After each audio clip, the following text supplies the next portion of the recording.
இப்போ அரசாங்க உத்தியோகம்னா முதல்ல வந்து அரசு கிரகங்கள் யாருன்னு முதல்ல பார்க்கணும். எல்லா கிரகங்களுமே அரசாங்கத்தை சொல்லாது. 3 கிரகம் தான். காலபுருஷனில் ஏற்கனவே பிரித்து வச்சுட்டு போயிட்டான். பரிபாலன தொழில்கள்னு சொல்லுவாங்க. பரிபாலனம்னா அடுத்தவனை அடக்கி ஆளக்கூடிய தொழில்கள் எல்லாமே பரிபாலன தொழில்கள்னு. அரசாங்க அதிகாரிகள்லாம் 3 கிரகம் தான். ஒன்று காலபுருஷனுக்கு மேசமான செவ்வாயும் 5ஆம் இடமான சூரியனும் 9ஆம் இடமான குருவும் தான்.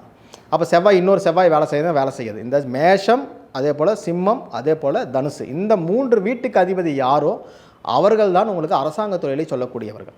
அப்போது செவ்வாய், குரு, சூரியன் யாருக்கெல்லாம் 10ஆம் இடத்தோட தொடர்பில் இருக்குன்னு பாருங்கள். 70% ஜாதகங்களுக்கு இந்த அரசாங்கம் சார்ந்த விஷயங்களை லாபத்தில் கொடுக்கும். சில பேருக்கு நீ எல்லாம் சொல்கிறதெல்லாம் இருக்குப்பா, எனக்கு எதுவும் நடக்கலையான்னு கேட்பீங்க. நல்லா வச்சுங்க, அந்த கிரகம் உங்களுக்கு பொருளாதாரத்தை கொடுக்காது, உயிர்காரகமாக வேலை செய்யும். உயிர்காரகமாக இருந்தால் உங்களுக்கு அரசாங்கத்தால் ஒரு மானியம் கிடைக்கும். இப்போ 1000 ரூபாய் நிதி வாங்குறீங்கல்ல, நிறைய பெண்கள் 1000 ரூபாய் நிதி வாங்குறாங்க. நிறையா இது கவர்மெண்ட் மானியம் கொடுத்து வீடு கட்ட வைக்கிறது, தொழிலுக்காக ஒரு மானியம் கொடுக்குறது. சார் நான் தொழில் தான் பண்ணுறேன், கவர்மெண்ட் ஜாப் எனக்கு இல்லைன்னா அந்த கவர்மெண்ட்டால் வரக்கூடிய மானியங்கள் கிடைக்கும். உங்களுக்கு வந்து இப்போ வட்டி தள்ளுபடி பண்ணாங்கன்னா முதலால் நீங்கள் கிடைக்கும். இந்த 10ல் சூரியன் இருந்து, 10ல் குரு இருந்து, 10ல் செவ்வாய் இருக்கிறவங்களுக்கு அரசாங்க தொழில் இல்லைன்னா அரசாங்கத்தால் ஒரு நன்மை நடக்குன்னு சொல்கிறாங்க.